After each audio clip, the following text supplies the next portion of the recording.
I wanted to talk to you about this, and I know you've been having these discussions on your show too, but we saw the Trump Gaza stuff go down, and we even earlier today we covered how CNN they're so CNN is so dishonest in pretending that now all of a sudden they care about Palestinians with nothing to say about it during the entire genocide we've been funding for the Biden administration. Now they care.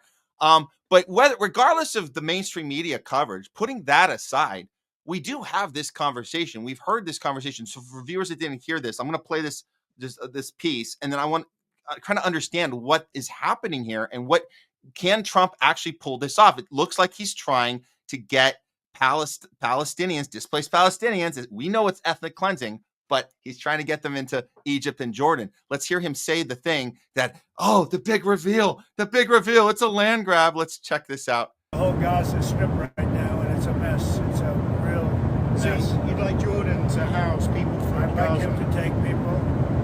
I'd like Egypt to take people. I'm talking to General El-Sisi tomorrow, sometime I believe. And I'd like Egypt to take people, and I'd like Jordan to take people. You're talking about probably 1.5 million people, and we just clean out that whole thing. It's over the centuries that's had many conflicts that site, and I don't know. It's something has to happen, but it's literally a demolition site right now. Almost everything's demolished, and people are dying there. So I'd rather get involved with some of the Arab nations and build housing at a different location where they can maybe live in peace for a change. Temporarily, or would they It could be either. It could be temporarily, could be long term. It sounds to me like he's saying the quiet part out loud. This is one of the reasons they don't like the guy in the first place, because he says the plan out loud. This is the stuff we're supposed to say behind closed doors. So he's on the same team as all the other people that have been running our country into the ground and been terrorizing the rest of the world. But he's saying the keywords. It's a demolition site. We got to do something. We got to, all this rebuilding. It's obviously a land grab. Garland, what is your thoughts here on what Trump is saying? Does he think that this is going to go down with Egypt and Jordan? Is there something that's going to happen, or is he just playing to his Zionist base, the half that actually are saying, yeah, what a leader? Trump he knows how to take charge on day one. What's actually happening here? A couple of things. Well, one of the things he's saying, if we recall, very early in the genocide, the Biden administration started.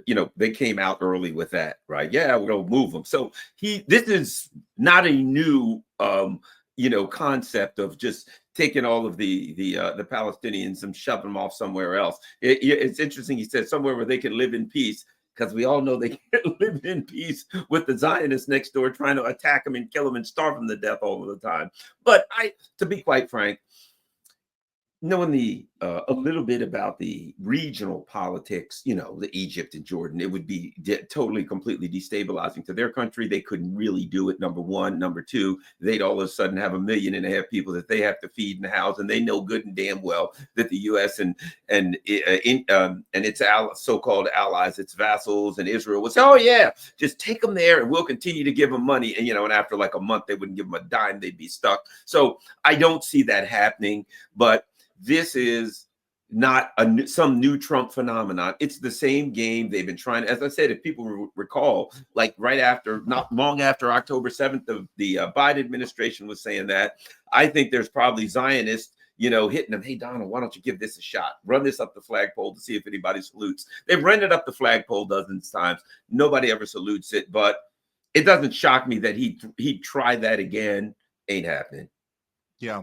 Yeah. So, I mean, look, he's talking about Jordan, Egypt. We're looking at the relationship we have with those countries, and what would happen if somewhere like Egypt were to, revolt against this and say, no, we're not doing this. Is it going to be a bloody mess? I mean, I'm saying, like, and we were looking, like Caitlin Johnstone was talking about this, like Egypt might be in a position, even more than Jordan, might be in a position where it's going to be hard to say no to this. If Trump actually if this is bigger than him just saying, talking to the base and just saying the shocking thing out loud, but actually pushing for this, is this something that Egypt's going to be forced into doing? We're going to actually see this greater Israel plan start to really move forward. If this beautiful property, this gorgeous place where we can do so much, and there's so much oil in the northern Gaza, and there's all this availability for real estate and BlackRock and all this stuff. Is this something that Egypt is going to have to cave and do, or are they going to resist? Or again, is this just him talking the talk? Is this, or is he going to put it into action? I guess is my concern. Well, here's the way I see it. They've been trying it for so long, and Egypt and Jordan and the other countries have been telling them, we can't do this. You know what I mean? We can't do this. A, we can't afford it. We're not going to. B, it would destabilize our countries. Our government might fall. We just can't do it. The people would go bananas in the region, right? So I think we'll talk about it for a while. We'll discuss it about, Trump said it and what's going to happen. But keep in mind, this happens every time there's something that goes down in, occupied Palestine. This proposal is put forward and they try to push it. And then, of course, now this, because there was a whole genocide, they're going to, it's obvious at some point, if they tried it at the beginning of the genocide, certainly they'll try it at the end. But I could always be wrong. I never, ever take any position and say I couldn't possibly be wrong.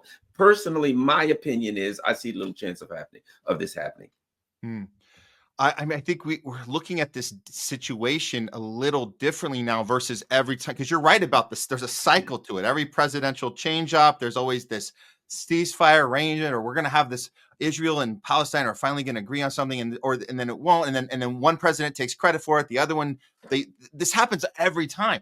The only difference this time, Garland, is I'm noticing is that you do actually have people starving to death right now more than ever. You have families that actually have nowhere to go. The entire infrastructure has been demolished. I mean, you don't have the schools, the hospitals, everything is gone. What are the people going to do if this is a situation where it's just talk, which I hope it is, but what is really in for the best interest of Palestinians right now? What are they hoping for? What do they want to see happen? Because I'm not thinking they want to go somewhere else. They want to stay, but what is the alternative? We just let them starve to death? Like it doesn't seem like anyone's going to step up and do the right thing. They're just going to pretend that Trump's being so mean. Okay, well, what are you going to do? Who's going to do anything? What's going to happen to these people that are literally starving to death?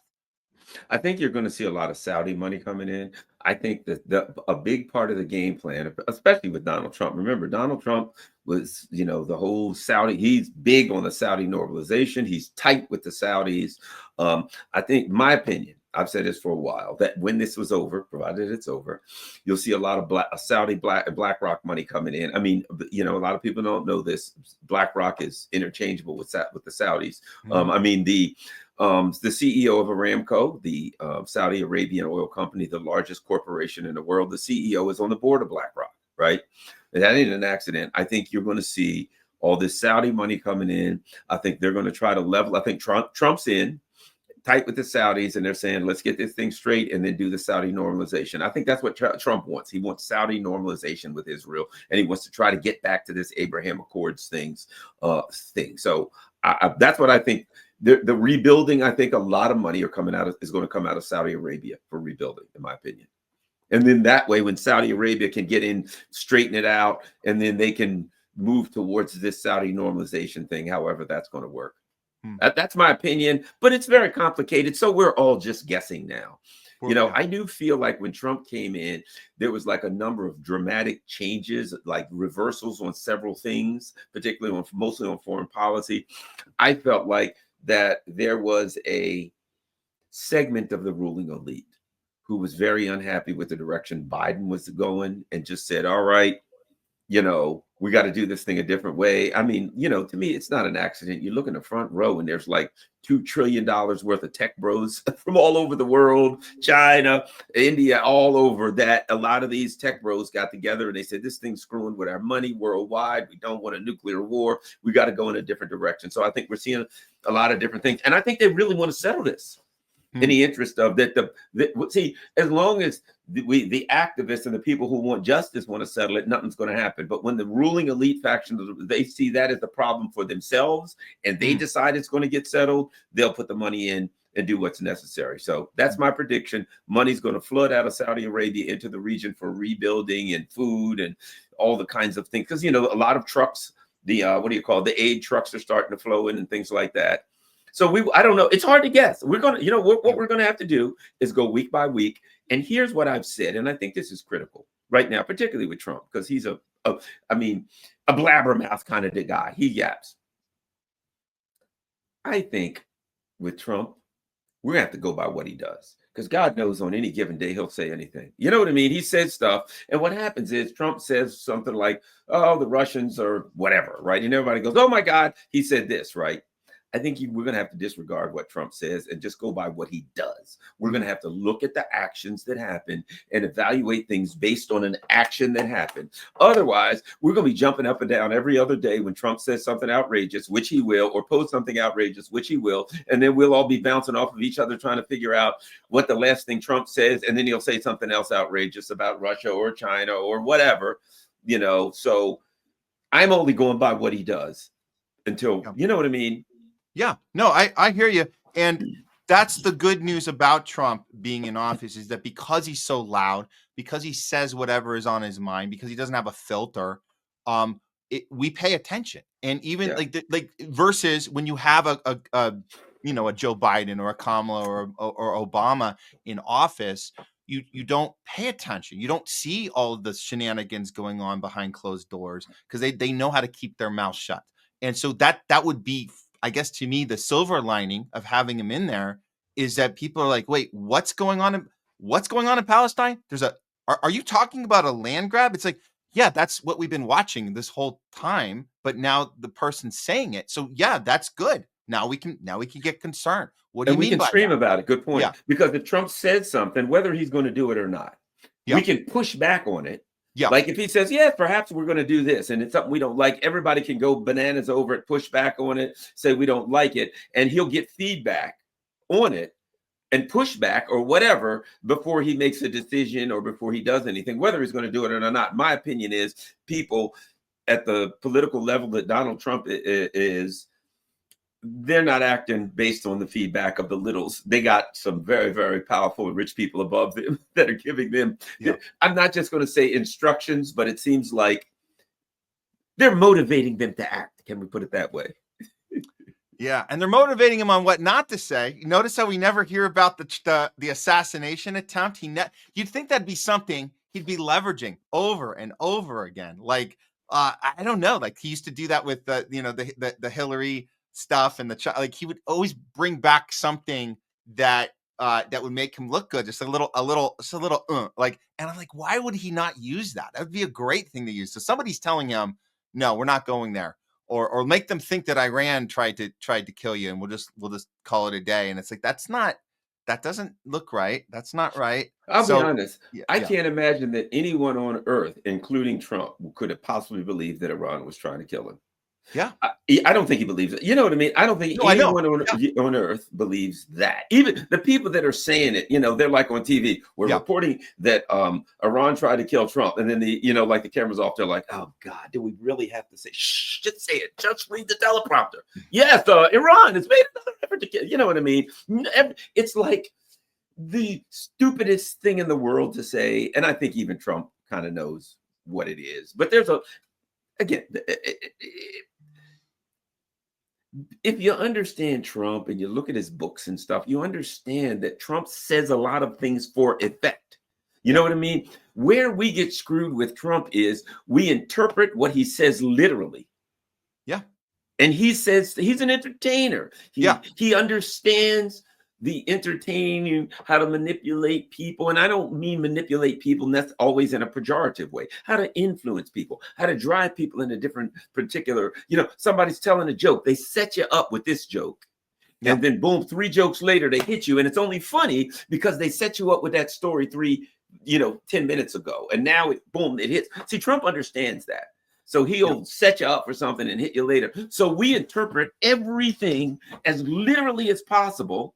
And that's his big superpower over us. We're interpreting literally, and he's doing what entertainers do. He's doing a setup. He's pushing you over here. He's taking you over there. He's playing the game, and we're like, oh, my God, Trump said 3, but there's only 2. So why would he possibly say 3, that he's going to do 3 when there's only 2 available? And we're like taking the numbers literally. Yeah. Right?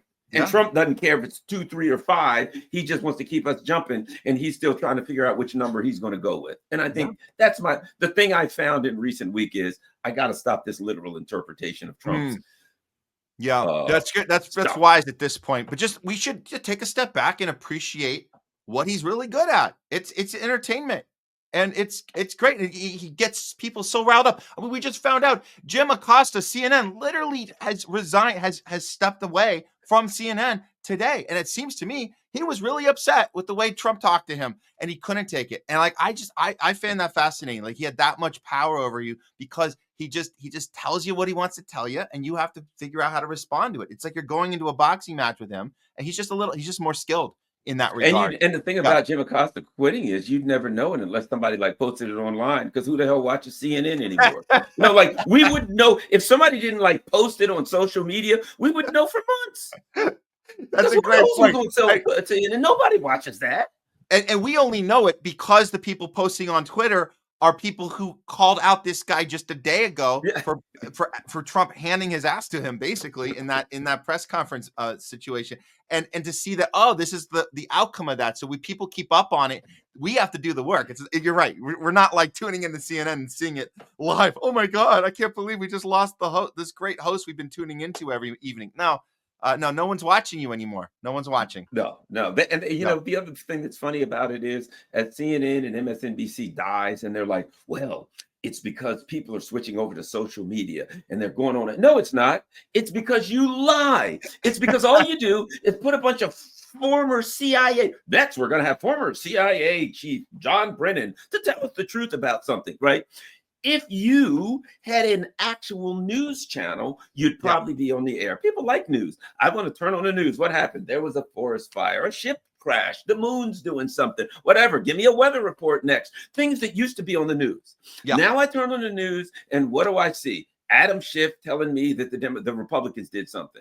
I turn on Fox, and there's somebody telling me that the Democrats. So what? They are not new. I don't know why they even put news. We have CNN and MSNBC, which are nothing but media operations for the Democratic Party and one segment of the ruling elite. Then we got Fox, that is a media operation for the Republican Party and possibly another segment of the ruling elite, possibly some of the same, right? So the reality is this. If there were news, they'd still be on the air. People would still watch. There's plenty of people that would watch the news. If it was, I would watch the news. I like to know the latest natural disaster, crime statistics, the crap that used to be on the news 20 years ago. Now, all I get is propaganda. China's doing this. Russia's doing that. Iran's after Trump. Venezuela, they're doing something. Cuba, well, they're certainly evil. They're not even, they won't even do what we tell them to do. So they got to be evil. I'm sick of that crap, and nobody wants to watch it anymore. We are sick of it so much. And yes, Leslie's also sick of it. Propaganda for both parties. It's just propaganda. They're not journalists. They're propagandists. That's where we come to. And that's why we have to do what we're doing in the independent media arena. And you know that you're doing it right when they're shadow banning you, when they're punishing you, sending you strike emails. You've got to strike, or we're demonetizing you, or worse, as we saw from our last guest from Jay Scott, you get terminated. Facebook just terminated his channel for sharing a thing about RFK Jr. How crazy when Zuckerberg said, we don't do censorship anymore on Facebook. So they're all corrupt, all of them, YouTube, Google, the whole bit. And if you are championing CNN still, if you're championing MSNBC or Fox News, then you're a little behind the times, and you need to kind of step back and see those are the people that are the problem. That's why we were even doing what we have to do. We wouldn't be doing this if they were doing their job right. I know I wouldn't be doing this if they were actually doing their job of journalism. So that's why we're here. And I appreciate that's what you're doing it, Garland. And you set a great example for the rest of us and all of our viewers. We appreciate everybody that understands we're going to give you the most honest take that we can. And we're going to have thoughtful commentary throughout as real events go down. We're going to dissect them for you, figure out what's happening. And but Pfizer's not sending me a paycheck. CIA is not sending me a paycheck. I'm just doing the best I can, and I know you are too, Garland. So appreciate it. Yeah, I got thrown off of KPFK for. Man. I had a show on KPFK, and then I probably said some things that they were quite unhappy with about the jab. And the next week they said, "Oh, we're going in a different direction." I'm, whatever, I knew that, and I would say when I was on there, I'd be like, "Yeah, I don't know how long I'm going to be around here because I don't have a particular thing that I say, well, you can't say that, or you can't talk about that. I don't have anything that I just say, well, now that thing right there is a little over the edge." And I think when I was on, I just said something like, I'm unvaccinated, and was my story, and this is why. And I gave my true, honest story. And there was nothing in there that was pro or anti. It was really, the old, when they said do it, I looked at everything, and then I said, well, let me wait a couple months to see how things are turning out. And I watched everything I could online to learn about it. And then when I saw some statistics, and based on my age and health and all that, that it was only, let's see, 95% of the people that even went to the hospital, I didn't fit into that group. Because I had no comorbidities or overweight, none of that stuff. So I said, well, hell, if I only got a 5% chance of going to the hospital, not taking into account all of the people out here that got it that they don't know about, which means it's considerably less, I don't need to do it if my odds of even going to the hospital are less than 5 out of 100. It's a numbers game to me. And I'm like, why should I bother? I don't need to do it. And that's all I said. I evaluated the numbers, and the numbers said I didn't really need to do it. So I said, why should I even take a chance for, even a slight chance of some kind of a problem? I don't need to do it. And that was like all I said. The next week, you're out of KPFK. You're not allowed to say that crap. Man, what a horrible. You're just trying to share your own story, Garland, and then they have to punish you like that. And I used to think more highly of KPFK. We thought they were that one entity here in LA that represented the voice of the people, all the the public funding, and we need your help. Little did we know that they also bow down when they to the oligarchy when they need to, and they have to keep people in line and make examples. We saw it just happen to Don DeBar. He had a show. They just said, we have to suspend it indefinitely, and they made up some reason. We had him tell his story. This just happened. He was covering Trump during the countdown to the election, and they didn't like his coverage. I think it was either on Ukraine or something didn't sit well. Maybe it was that Trump wanted to end the war in Ukraine by stop funding this upward transfer of wealth. I don't know what it was, but yeah, happened to him too. I got attacked regularly. The other show hosts, the callers would call in and they would say, "Man, the other show hosts are attacking you," and I'm like, "Well, they're welcome to come on my show anytime they want to and give me their position." And apparently, like whoever was running the station said, "Hey, you can go on Garland's show." No, I don't want to go on Garland's show. And I'm like, I'm just going to throw out facts. I've got data. I've got links and articles, and any position that I take, I can substantiate my position, and they can come on and they can substantiate their position. I'm not trying to prove them wrong. Yeah, I'm not giving them the data and the facts. I'll give it to the listeners and let the listeners decide. And if the person says I'm right, I'll say, well, that's fine. We'll let the listeners decide. They wouldn't come on. Yeah. And it was the Ukraine stuff too and all that. And I'm like, the facts say what they are. I'm going to take the position I am. So, it is what it is. And that's why mainstream media and a lot of these mainstream outlets and even some mainstream, a lot of this stuff is suffering because people want to be able to talk about things. You know what I mean? People want to be able to get it off their chest. And if they can't find it in the mainstream, they're going to search where they can. And they're hurting themselves by not allowing, even if you don't agree with somebody, bring them on and let them give their side. But you know what I think it is? Here's it. If I know I'm wrong, I can't afford to have somebody come on and challenge me. I think oftentimes their positions are so brittle and easily debunked that they can't afford for guys like us who actually have data, who say, well, I'm taking this position. Here's some historical context. This happened in this year at this time. Here's an article that shows that they can't afford that because they're just taking positions based on their ideology or who they support, whether it's Zionism or imperialism, whatever the case. And when we come on and hit them with facts, data, history, etc., they get blown out of the water, and they'd rather just attack us, do personal and individual attacks, and try to shut our mouths. That's their only option. In a way, I don't really blame them. What else are they going to do? Yeah. and you can tell who's on the right side of things, who wants to take the interview, who wants to make the appearance, who wants to have the discussion. You can always tell who's on the right side of things. Who's avoiding, they're the ones that are not prepared for the battle because they don't have they don't have the data, they don't have the arguments, and they run, and that's how it goes. So that's how you can tell. If you guys are wondering, if you haven't done your own research on a particular topic and you're like, I wonder whose side I should look at, just see who's running from the interview. That's who's not being honest. Whoever's running away, it's the one not being honest. The one that wants to engage is probably the one being more honest.